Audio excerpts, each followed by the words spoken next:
மாவட்டம் சூலூர் அருகே 10 வயது சிறுமி பாலியல் வன்கொடுமை செய்யப்பட்டு கொலை செய்யப்பட்ட சம்பவம் கடும் அதிர்வலையை ஏற்படுத்தியது. இவ்வழக்கில் 2 பேர் கைது செய்யப்பட்டுள்ள நிலையில் விசாரணை தீவிரப்படுத்தப்பட்டு உடனடி நடவடிக்கை எடுக்கப்படும் என்று முதல்வர் விஜய் தெரிவித்திருந்தார். இந்நிலையில் இன்று சிறுமியின் குடும்பத்தினரிடம் முதல்வர் விஜய் தொலைபேசி மூலம் ஆறுதல் தெரிவித்தார். இந்த குற்றச்செயலில் ஈடுபட்டவர்களுக்கு கடுமையான தண்டனை பெற்றுத்தரப்படும் எனவும் குடும்பத்தினருக்கு தேவையான நிதியுதவிக்கு ஏற்பாடு செய்வதாகவும் முதல்வர் கூறியதாக சிறுமியின் பாட்டி தெரிவித்தார். தனக்கு தெரியாமல் சிறுமியின் உடல் தகனம் செய்யப்பட்டுள்ளதாக சிறுமியின் தாய் தெரிவித்துள்ளது சர்ச்சையை ஏற்படுத்தியுள்ளது. முதல்வர் தன்னிடம் பேசாமல் உடலை வாங்க தான் கையெழுத்து போட மறுத்ததாகவும், அதனால் அதிகாரிகள் தனது கணவரை சம்மதிக்க வைத்து கையெழுத்து வாங்கி மார்ச்சுவரியில் இருந்து தனக்கு தெரியாமல் சிறுமியின் உடலை எடுத்துச் சென்று தனக்கு காட்டாமலேயே எரித்து விட்டதாக அவர் தெரிவித்துள்ளார். போஸ்ட்மார்ட்டத்துக்கு பிறகு ஒருமுறை கூட சிறுமியை பார்க்கவில்லை என தாய் வேதனை தெரிவிக்கிறார். எனக்கு ஏதாவது நீதி தெரிஞ்சே ஆகணும். இந்த மாதிரி எந்த குழந்தைகளுக்கு இதுக்கு மேலே நடக்கக்கூடாதுங்க சார். எனக்கு அது ஒன்று மட்டும் வேணுங்க சார். ஒரு கரெக்டாக 5:30 மணிக்கு காணாமல் போனாங்க சார். கடைக்கு போயிட்டு வரேன்ட்டு போனா ஒரு அரை மணி நேரம் 3/4 மணி நேரத்தில் காணுங்க சார். அதுக்கப்புறம் இவர் வந்தார், கரெக்டாக 7 மணிக்கு வந்தார். அப்புறம் ஸ்டேஷனில் 8 மணிக்கு நாங்கள் கால் பண்ணி எல்லாம் சொன்னோங்க சார். மறுச்ச நாள் சாயங்காலம் 6:30 மணிக்கு தாங்க சார் எங்களுக்கு தெரிஞ்சது. அப்போது காலையில் எடுத்துட்டாங்களே என்னன்னு தெரியல, சொல்லவே இல்லை எங்ககிட்ட. சாயங்காலம் 6:30 மணிக்கு தான் எங்களுக்கு தெரிஞ்சது. குழந்தை இருந்ததுன்னு சொன்னாங்க.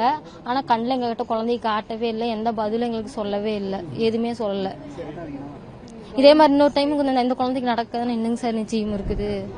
அதனால எனக்கு என் குழந்தைக்கு நியாயம் கிடைக்கணும், நீதி கிடைக்கணுங்க சார். அவன் இருக்கக்கூடாது, இந்த மாதிரி எந்த குழந்தைக்கும் நடக்கக்கூடாது.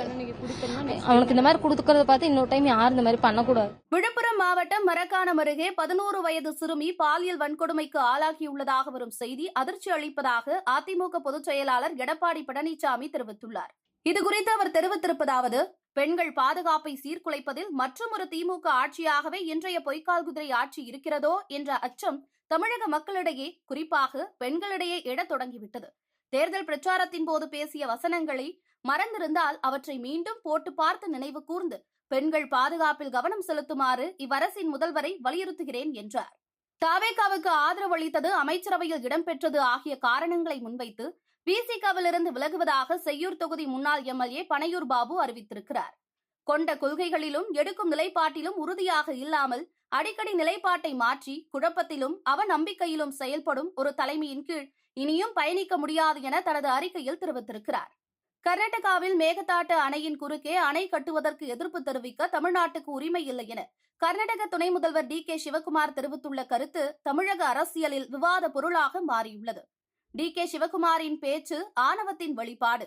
தமிழக உரிமைகளை நசுக்கும் வகையில் அவர் பேசுவதை எதிர்த்து முதல்வர் விஜய் இப்போதாவது வாய் திறந்து கண்டிக்க வேண்டுமென திமுக எம்எல்ஏ கே.என். நேரு கண்டித்துள்ளார்.